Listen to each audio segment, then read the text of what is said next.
in the entire southeast to start with. After that, we will proceed to the south-south. We will also lock down the entire National Industrial Court in the entire southeast and south-south comprising of Biafra. After this, we will move to customary court. So anybody that is in this court and you are not a Biafran, you are serving, you are sent or posted to Biafra land to come to Biafra and preside over any case.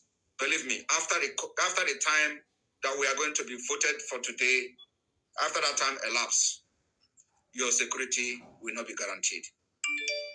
Our demand is very simple. From Mazi Nnamdi Kanu down to the lowest person must be transferred to Biafra land with immediate effect. We will begin to correct this impunity on the issue that when somebody is alleged to commit a crime, there is a jurisdiction. If you claim that somebody committed a crime in the southeast, as you have given them, the person must be tried in that jurisdiction in the southeast. Somebody cannot be abducted from the southeast, sent to northern Nigeria, where he will be denied access to justice, he will be denied access to lawyers, he will be denied access to everything. You lock the person up where the so-called crime were committed in a different region. That is ending today.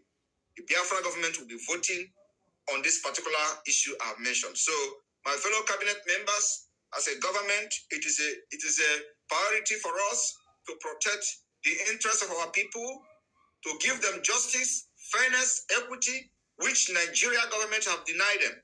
On this note, I move a motion to give 72 hours to every judges of the Court of Appeal in Owerri, every judges of the Court of Appeal in Awka, every judges of the Court of Appeal in Enugu Judicial Division, every judges of the Federal High Court in the Southeast and South-South, every judges of the National Industrial Court in the entire Southern region. If you support this motion that the Nigeria government is giving 72 hours to repatriate and return every Biafran that is being detained somewhere in the northern Nigeria and beyond. After 72 hours, these judges must vacate Biafra land with immediate effect. If you are for this motion, please, can we see your hands up? And the media team, can you put everybody on the screen so we can be able to see the hand before we go into our electronic voting that is not available at this point. Thank you. The floor is open for comment to support, in support, or against this motion. Thank you. Honorable members, the COS, you can coordinate this. Okay. All right. Thank you so much, His Excellency. The floor is open to support or go against this motion. If you have any comments, this is the time to make that. If not, we'll go ahead. You can use the reaction button on the bottom of the Zoom to raise your hand.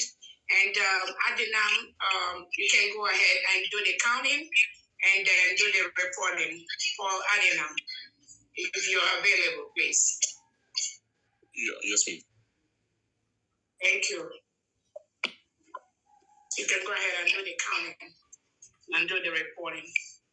So the media team, can we see the entire members present in the cabinet on the screen as well? It has to be changed all the time. Simon Ekpa as well. He gave 72 hours to all judges in the Court of Appeal, Supreme Court, High Court, State High Court in the whole Southeast.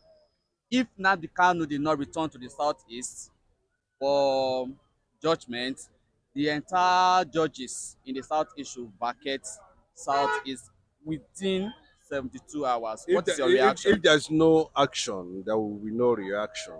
Based on that, whatever they accused Nnamdi Kanu, the offense was carried out in the Southeast. Whatever they have accused Nnamdi Kanu, Nnamdi Kanu has been set free by a competent court of jurisdiction. What is he still doing in DSS custody? I think the Nigerian court has set him free. The question is that, what is Nnamdi Kanu still doing in DSS custody up to now? That is what is happening in Niger State today, where the Boko Haram sacked the largest military camp in Nigeria and occupy it. And you say somebody like Simon Ekpa should not rise up and say anything, should not question the rationale, how a certain agency of the government stole a mandate of somebody in 2023. And the same criminal judicial system said that is nothing that is wrong. There's no sanity in Nigeria. And as a result of that, any region that felt that they cannot be part of this continuous madness, then there's need for them to activate and reactivate and question and react to any threat, whether it's from the judiciary, whether it's from the Boko Haram, whether it's from the politicians, whether it's from the whatever gang up. It is their right to react because it is part of the natural human law that you react to issues that has to do with threats of life. And that is what is happening in Nigeria. The Igbo nation, the eastern region, has been under threat since the inception of this country, since 1960 to date. So, and if you look at it properly, it is worthwhile. I think it is hard time. It's not a national. We do not look at Nigeria because Nigeria has nothing to offer Biafrans or the Igbos. It has been stated. Obasanjo made it very clearly a few days ago. The people that destroyed Nigeria, that demonized Nigeria, should be held responsible, and they should not allow the multiplying effect to take or to be seen or to be perceived in other regions, like the eastern part of the country. That is what is happening.